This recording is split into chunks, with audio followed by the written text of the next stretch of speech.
It's been barely a month since Liz Truss took over the reins from Boris Johnson as United Kingdom's Prime Minister, and it seems that she's already facing multiple crises on the economic and also on the political front. While her political ratings have in fact fallen to an all-time low, on the one hand, her economic policies have remained a bit of a non-starter in terms of providing any tangible relief to the common people.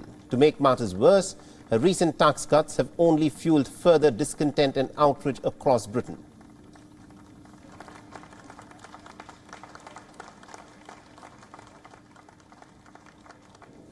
The British Prime Minister was pretty quick to respond to the situation. Truss has conceded that her government should have laid the ground better for last month's debt-fueled mini-budget, which he says had resulted in tax cuts for the wealthiest, and it also prompted a market meltdown in Britain.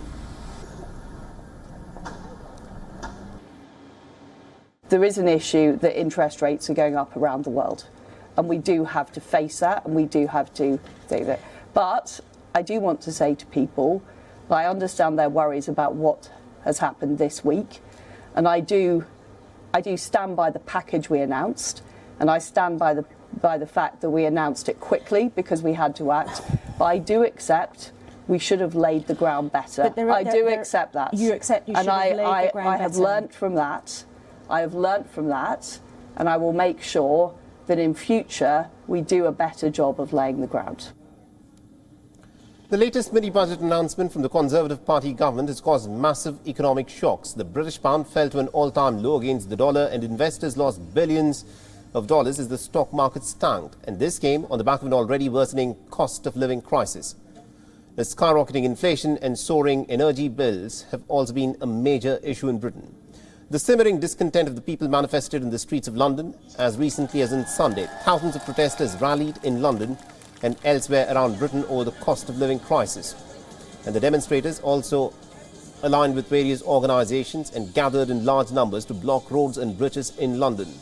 A huge price increase in terms of electricity and gas bills, which has come into effect from midnight on Friday, has also resulted in many people, thousands of them, taking to the streets and demanding answers from the government.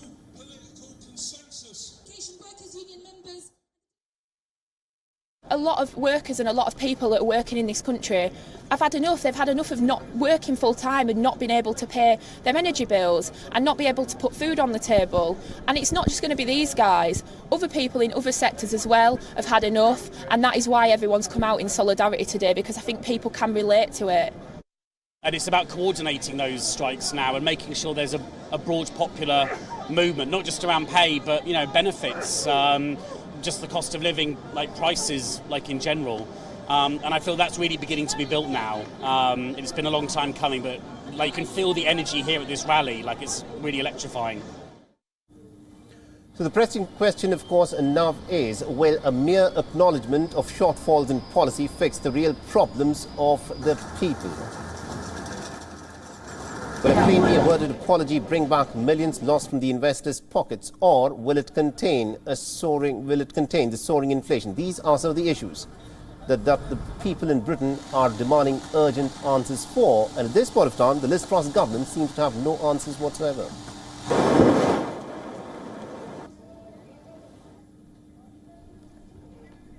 And also, we earlier spoke with Jonathan Liz, who joined us live from London, and this is what he's had to say about the political problems that the Liz Truss administration is facing because of the economic meltdown after the mini-budget was presented. Listen.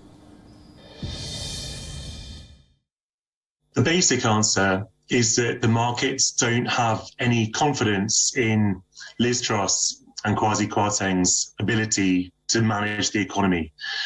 They just don't think that they know what they're doing. So when Kwarteng announced that massive package of tax cuts and huge increase in borrowing without any means to pay for them, it just seemed as though they were kind of playing ideological games with the economy. And that's why they took fright. That's why the pound crashed. That's why interest rates have gone up. That's why the Bank of England had to step in to rescue pension funds, which would have caused a full-scale financial crisis if they hadn't done that.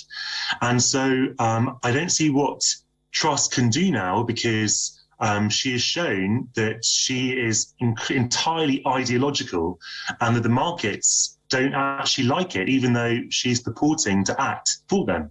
WION is now available in your country. Download the app now and get all the news on the move.